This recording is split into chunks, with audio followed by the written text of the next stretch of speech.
everybody. Raul here for Bass Musician Magazine, and today we have the extraordinary honor and pleasure of catching up with bassist, educator, producer, musical director, actor on TVs and movies, songwriter. He does it all.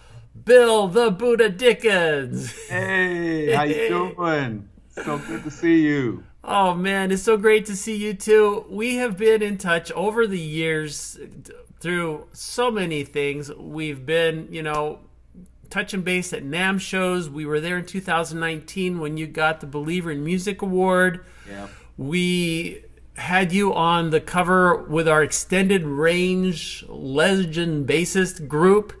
So right. You were part of that whole thing.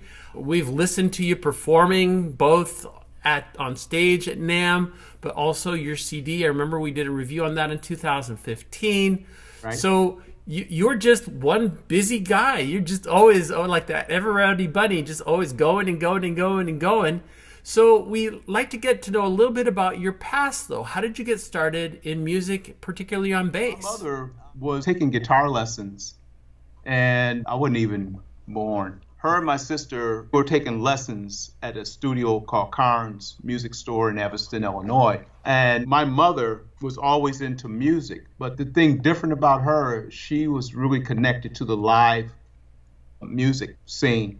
So my mother used to go to this theater in the 60s called the Regal Theater, very famous theater in Chicago. So as a baby, I was probably, from what she was telling me, I was about 6 months, something like that. So she started, after she had me, she started taking me to the Regal Theater every week. And, she'd go see James Brown live, the full show. You have 10 acts on the show. Wow. You have Stevie Wonder, you have the Motown Revue, you have Jackie Wilson, you have the Dells, the group that made Leader of the Pack, that girl group. But it was like every week they had 10 acts on the bill, and they had the main act. Mm. And so when I started talking, and I still was only 3 years old, so your words are still broken up. Mm-hmm. I don't remember all this. She remembered it, but she recalled me saying something about something that went boom, boom, boom, boom. I couldn't tell. I didn't know what it said. Something boom, boom, boom, boom. And so she thought it was drums. But because my mother was taking guitar lessons, she did not want me to play like by ear, which is strange. Because, you live in a predominantly black neighborhood. We were kind of like on the edge of, like, one side was a lot of, mostly Caucasians, and then which side I was on was mostly black. So we were all kind of integrated together. So I told her I wanted to play this instrument that's something like boom, boom, boom. And so I started taking drum lessons as a little 3-year-old. Wow. And so I felt weird because it didn't sound like the boom, boom, boom that I referred, to. I thought it was something. Yeah. And so after one of my lessons, we went down into the showcase room at Carnes Studio. Back in those years, and you can relate to this, you go to the music store, they had everything. Mm-hmm. You know what I mean? You go in the showcase room, you would see not little small amps. You would see gigantic amps. You would see basses, guitars, fiddles. Everything was just in one room. Mm-hmm. So I saw this custom bass amp with the foam, and this one was all white. Oh, nice. This one had 315s in it. In the head. There was a Vox bass that was hanging by the strap at the top of the amp. So I was like, here's the amp, and here's me way down here. And I looked up there and I said, Mom, that's the boom, boom, boom. And she said, oh, we're not buying that. We're not breaking that home. Yeah. So my first instrument, it was some unknown brand. It was a bass and an Ampeg B12. Nice. That's what I had as a little kid. And I started taking lessons. And that was the beginning of the journey right there, And then from there, I just, we had bands in our neighborhood, so there were always somebody playing practicing, rehearsing in the basement. There was a couple of monstrous bass players. One of them was one of my mentor, the late Steve Jennings, and another guy named by the name of Byron Turner. These guys were some heavy, heavy bass players. I mean, Steve Jennings had an ear where he could learn a song, and if there was a fret buzz noise, he played it. Oh, wow. Oh, yeah. Every detail, every single thing. I was just like blown away that this guy could learn the stuff and learn even the mistakes that were on the record. You know what I mean? I do. Yeah. So from there, playing, locally with bands around town. At 13 years old, I ended up making my first record, which is on YouTube, of me playing that unknown bass I had. Mm-hmm. And the song was called No Greater Love by a group called the Gene Johnson Singers. I was 13 when I made that recording in the same studio that Maurice White and Earth, Wind & Fire and Ramsey Lewis recorded Sun Goddess in, Passerano. And then also I joined a group called Mojo. Everybody in that band was probably either in their late 30s, early 40s. I was 13. Oh, man. And we were playing clubs. They had to sneak me in, of course. Mm-hmm. But it was really weird because, they were making $300, $400, $500 a night. And as a 13-year-old, what do you do with that? You walk into, you go to school and we'll walk into the lunchroom and you look at all these kids, they got $5, right? That's for lunch. Yeah. Pulling out $100 bills. So I had to get out of the lunchroom and eat with the teachers at a very young age. I was exposed so early to music. But the thing, like I said, my mother did it in reverse and had me learn how to read first. Then I learned to play by ear later because most of the kids in the neighborhood could only play by ear. I would go and bring in like a Jackson 5 book, James Jamerson's bass lines. And I will say this, that a lot of the books back in that era, people didn't have the information, nor could they write out a James Jamerson bass line. Yeah. Right? So it was totally stripped down. It wasn't even close to the record. And so I'm sight reading this, and I'm listening. I'm like, that doesn't sound like the recording. Yeah. It took almost 50 years later for somebody to transcribe it and then actually put X's in the notes, which are ghost notes. Mm-hmm. And you had the rake. The rake wasn't just raking across the strings. You were actually playing notes. Yeah. And that they couldn't write that. Nobody knew what James Jamerson was doing. That's kind of like my experience. Skip to the late 70s or mid 70s. After I graduated from high school, I put a band together and we moved to Denver. My mother moved to Denver. I ended up with that band with my friend Richard Reed, Steve Burns, and some other members. We played together for about a year or so together. We opened up for Lonnie Liston Smith, the late Gene Harris, mm-hmm. And Gene saw my performance. I was inspired not only by playing bass and other instruments, but I was inspired by also the performance aspect of it. So I was really into Verdine White, and I was into all the jumping around and all that sort of thing. So Gene Harris snatched me out of my own band. Oh, wow. And I was only probably 18 years old. He told me that Pat Metheny had played with them for a minute. Didn't know that either. Go figure, So we ended up he put a brand new band together. We ended up doing some dates in Las Vegas. And again, I was exposed to a lot of money at a very young age. Mm-hmm. And that didn't last long, but it was great exposure for me, and that's how I met Monk Montgomery, who also, for a short moment, was an inspiration and a teacher for me. The other side of it, too, is that I became a writer at around 12, 13 years old because, you grow up in an urban neighborhood, and a lot of times, the frustrations of certain things that go on, most people don't know how to express themselves or don't have the proper help or attention to guide you. Mm-hmm. What I did is I took everything that was negative and I just wrote it down. So it wasn't like I was writing verses or choruses and, or bridges or anything like that. And somebody taught me how to do that. So they said, what you do is take all your lyrics and write them down and put them in a trash bag. Whenever you need an idea for a song, reach in that bag.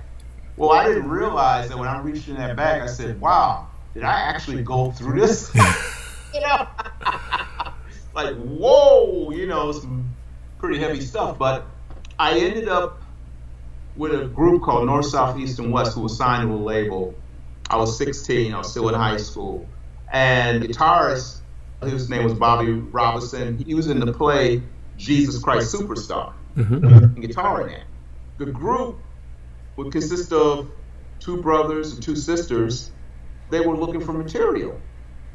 So the mother asked me, could I write? I said, sure, but I'm you know, I can't say that I'm a writer, but this is something I do to help me emotionally. So I had this guy from Northwestern University named Kyle Boynton who sang like Peeble Bryson. I mean, his voice was incredible.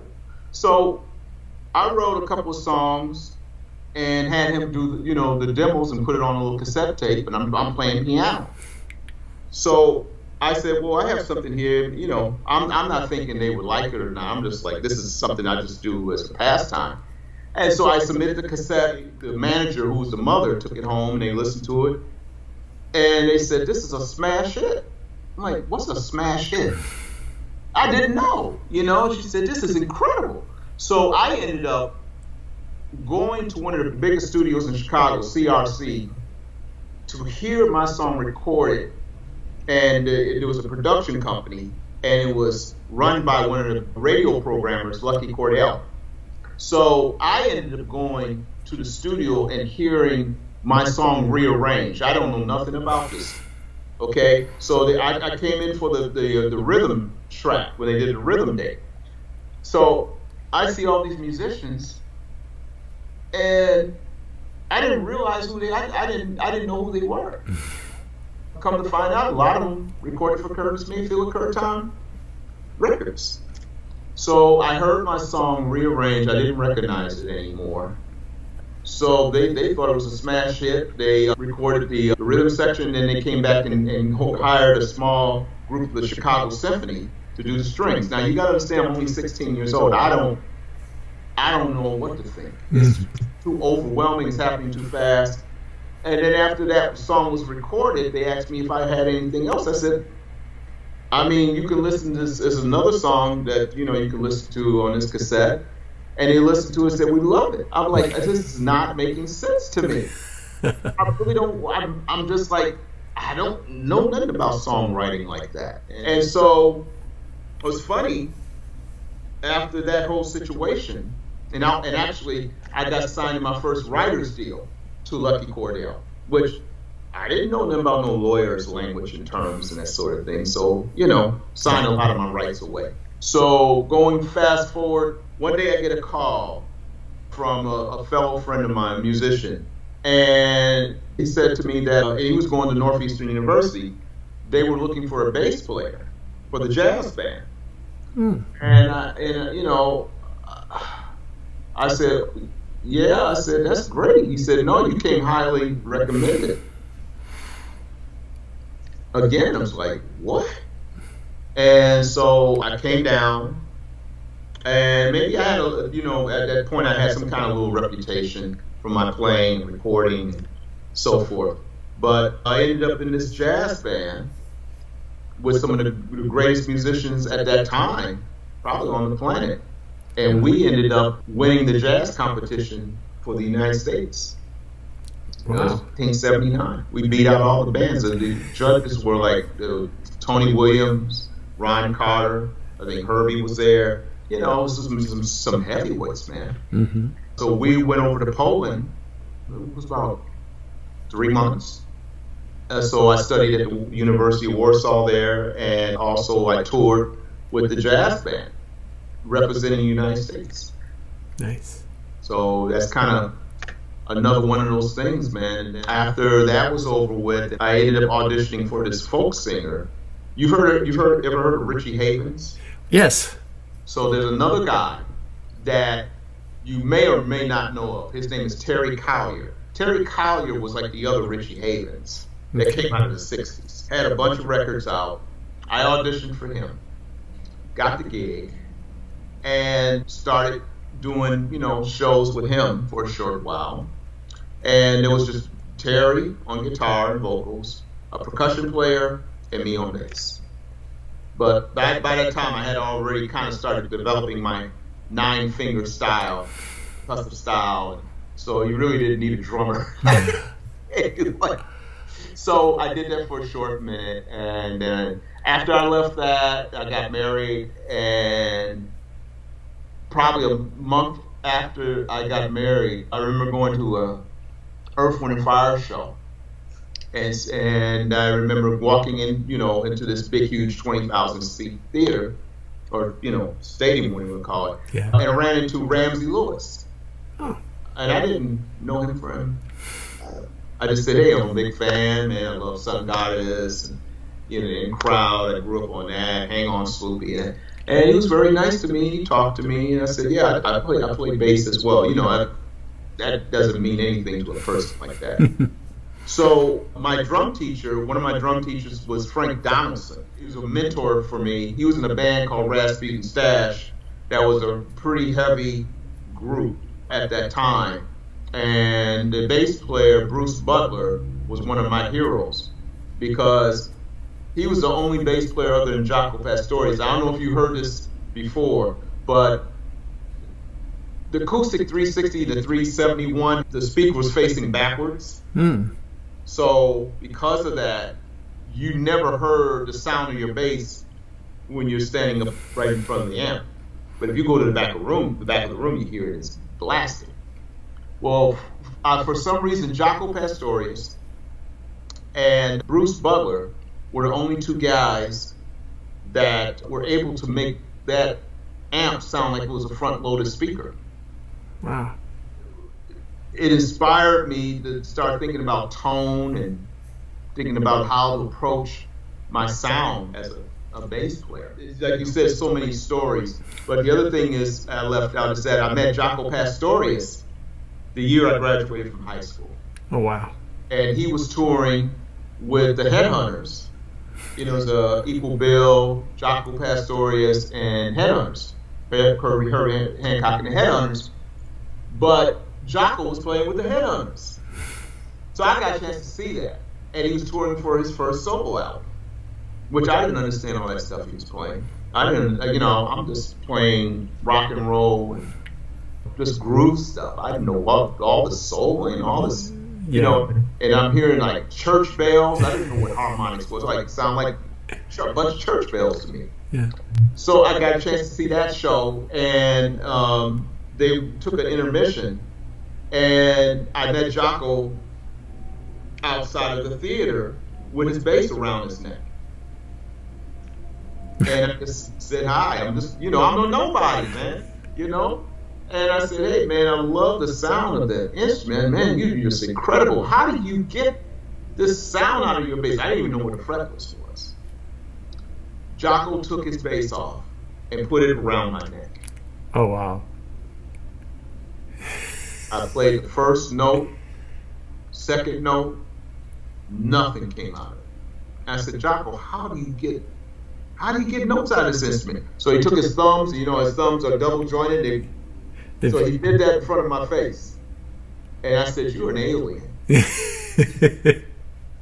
But fast forward to that, Frank Donaldson and Ramsey were, Ramsey was looking for a new bass player. So Frank recommended me, but he didn't know that I had been in Northeastern and we won this big award, and she didn't know I could sight read everything at that time. I came in for the audition and I played Autumn Leaves on my 4-string Fender Jazz. I mean, the melody, the chord changes, that sort of thing, by myself. Ramsey, he looked, he didn't say nothing. And so another guy came in after me, Mitch Hennis, who was another great composer, orchestrator. I saw he got the gig. I said, oh, that's all right. I'm just glad to meet you and play with you, So a couple nights later, I get this call, and so I'm there with my wife, new wife, and I pick up the phone and I hear this voice sound like Lurch from the Addams Family. You got the gig. I'm like, who are you? Who is this? This is Ramsey Lewis. I said, oh my, I got the gig? He said, you got the gig. Oh, wow. And so he said, there will be a guy by the name of Dennis Booth, who was his tour manager at the time, who will be giving me a call. So I'm thinking, you know, we're going to be like a weekend band doing some clubs or something like that. They gave me like the itinerary. It was for 200 days pretty much for the whole year. Wow. I looked at my new wife and I said, what are we going to do? I don't know what to do. This is insane. They bought me new clothes, different tuxedos, suits. And I'm thinking, okay, this is cool. This is interesting. And I did my first gig with him after we had rehearsed for about a month or so. And so in the middle of the show, him and the drummer walks off the stage. And I'm actually I'm getting ready to walk up the stage. He said, no. You stay here. You're going to perform. You're going to do that Autumn Leaves by yourself.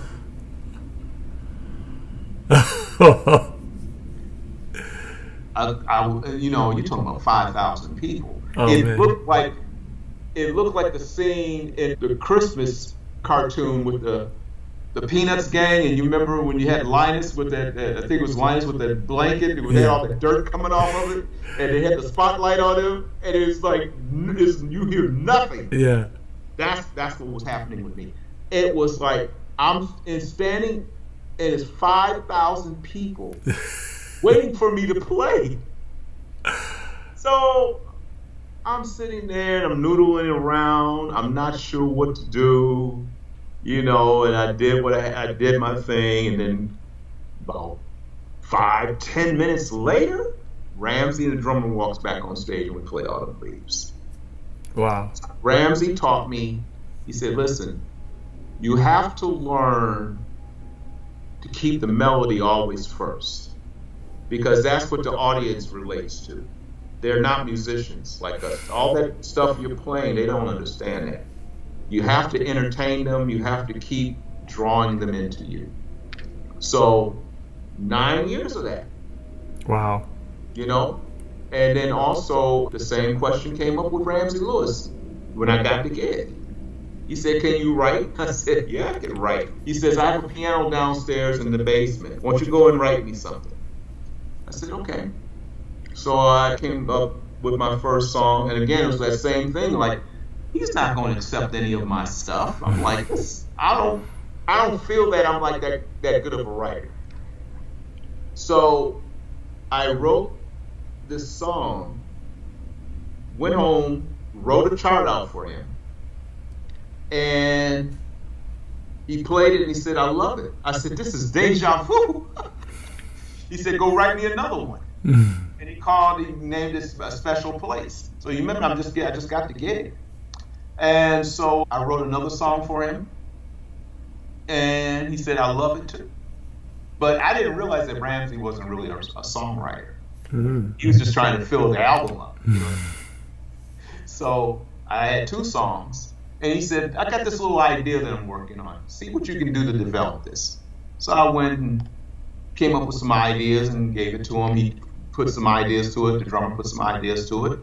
And that song was called I Can't Wait.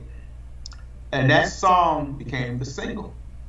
So again, you remember that I'm just this person that's naive to all of this. I didn't realize I was in the big times. I didn't know I was like going to be famous, you know.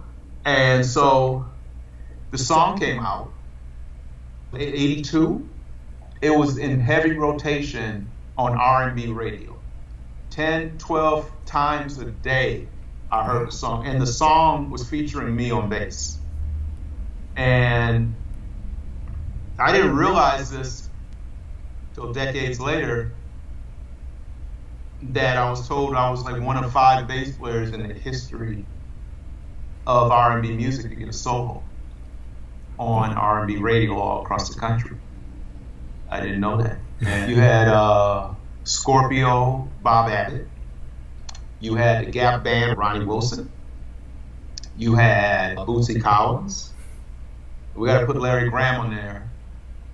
This is probably going to be 6. And Byron Miller with George Duke and myself. That's 6. Wow. So I didn't know that, but the song they played the song on General Hospital.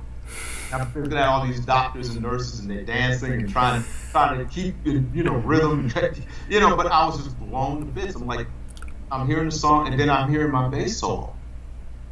They played it on General Hospital, and it was mind blowing for me. So we toured, did records. I did an album with the London Symphony at Abbey Road, and I got a solo on that record.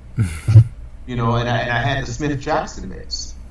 So other than Anthony, I was the only other one that had the Smith Jackson bass during the 80s. So I went from 4-string to 6-string. I skipped 5. Yeah. And that's a short story. I can, like I said, there's so much history there. But Ken Smith was one of the guys that I think that really supported me during those years. He used to give me a bass. Every time I would come to New York, I would, swap basses. He'd give me another bass, and I would keep that for 6 months or whatever, and then I'll be back, and he'll give me a new bass.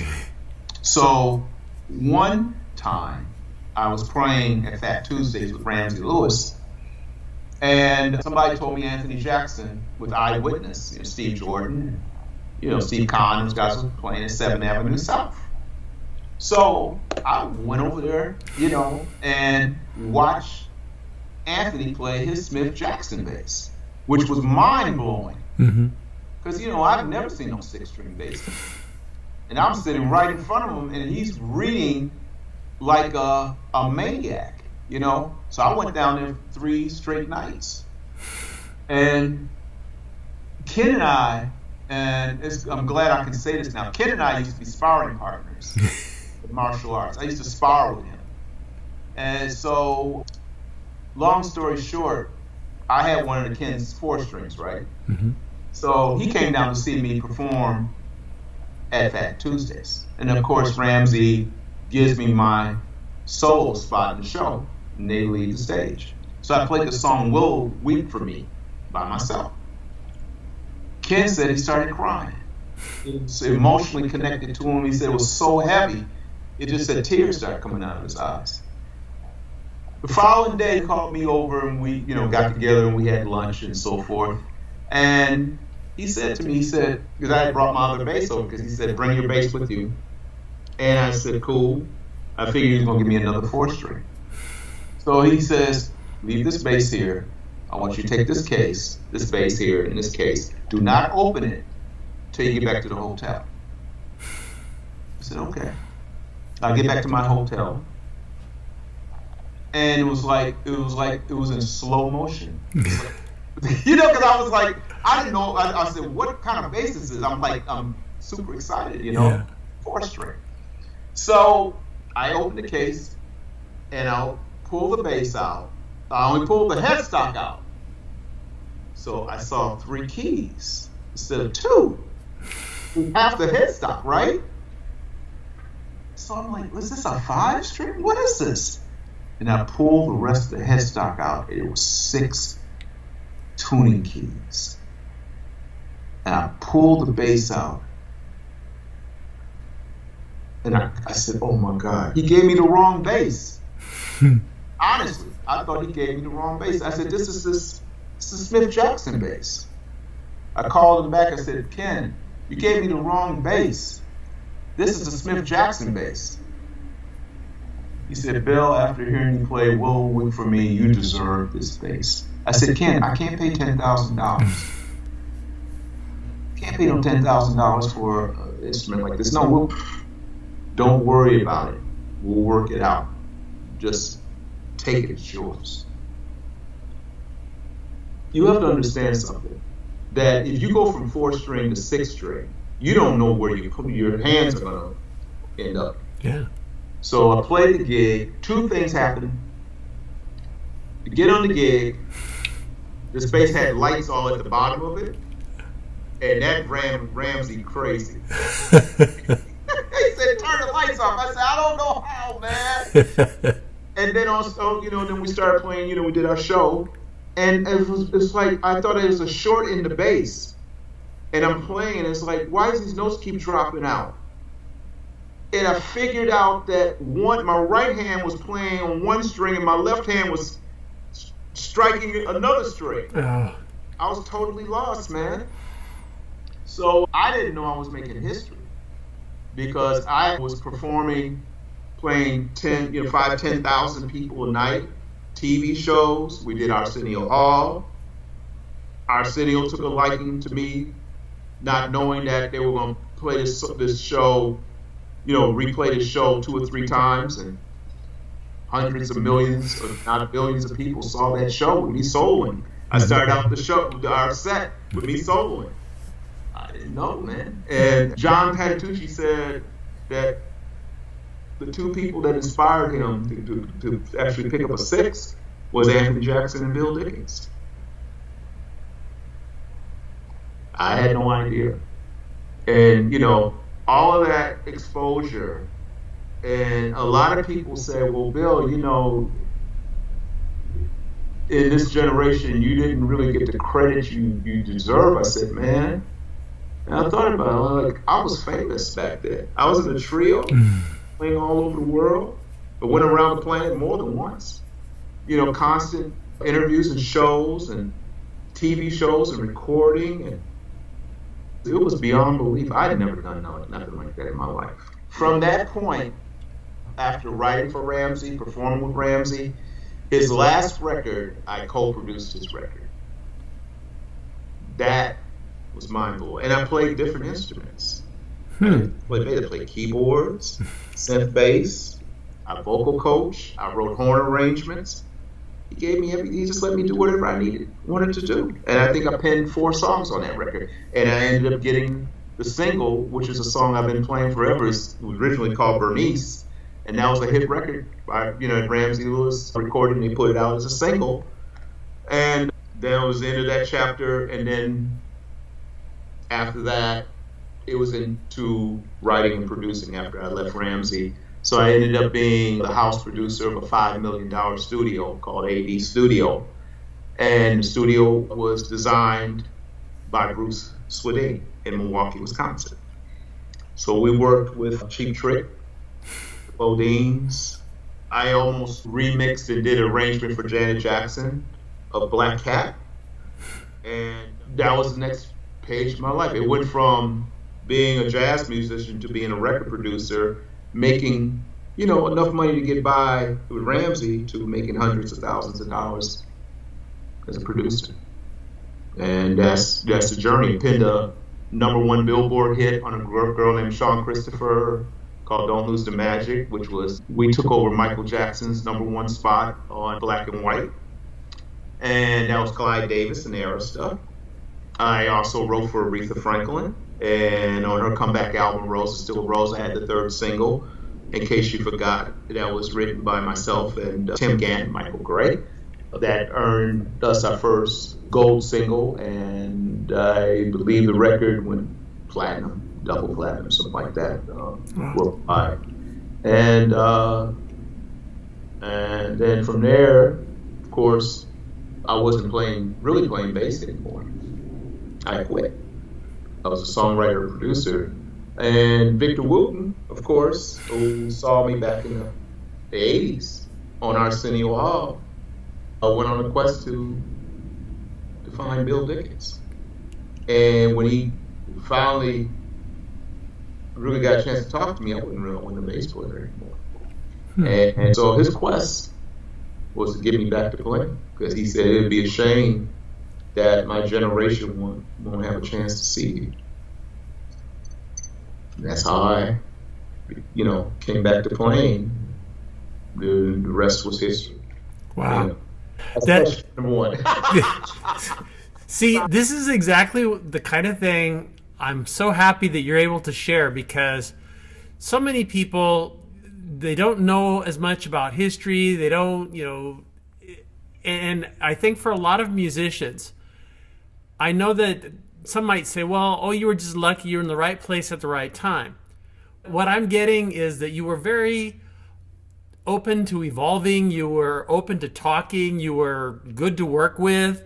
Obviously, they wouldn't keep you around if you were a pain. And, it is, when you look at this very talented, and you mentioned Jocko, you've got a very talented musician that unfortunately could get himself barred from like every club in New York to be able to play because of all the other issues. And so there was a lot going on there. But as you were moving, and even just moving up to a 6-string, I mean, that is such a traumatic thing for so many bass players, and they still howl about it. Oh, how can you do more than 4, blah blah blah.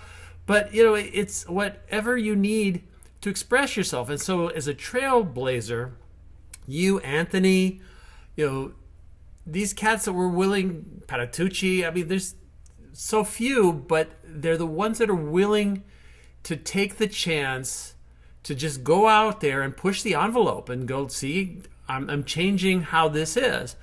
And it's not for everybody. I will even add, you don't make anybody else play expanded range. I mean, it's like, you play what you play, I'll play what I play. It's all good that way. And because of your attitude and your demeanor and this positive energy, you've got this discography. I mean, it's huge. You've played with so many people in so many events, so many opportunities. I mean, it just boggles the mind. And again, good communication where you would go up to talk to, this person. So again, it's fabulous that people get to know a little bit about this.